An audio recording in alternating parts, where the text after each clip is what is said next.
CEDS, s'inspirer de l'ascension de la Thaïlande.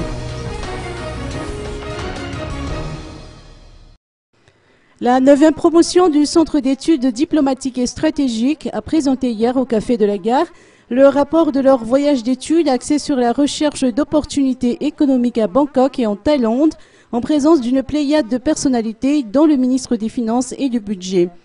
Sulufo Raswara, délégué général du CEDS, n'a pas manqué de souligner l'importance d'une intégration de la Grande Île à l'Association des Nations de l'Asie du Sud-Est au cours de son allocution.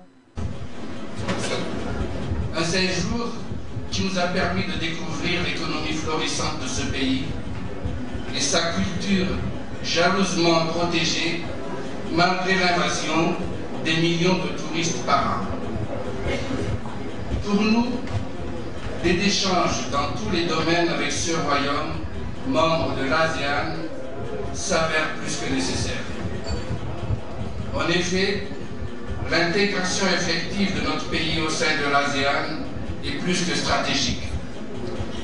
Elle donnera un nouveau souffle à notre économie et nous sommes convaincus qu'elle renforcera nos relations d'affaires avec les pays membres.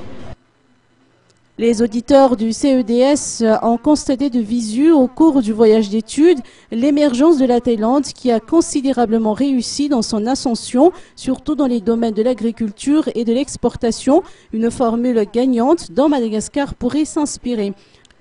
De l'avis des auditeurs du CEDS, s'il y a un minimum de volonté politique et une bonne prise en main par les acteurs de leur propre développement, Madagascar pourrait aller loin.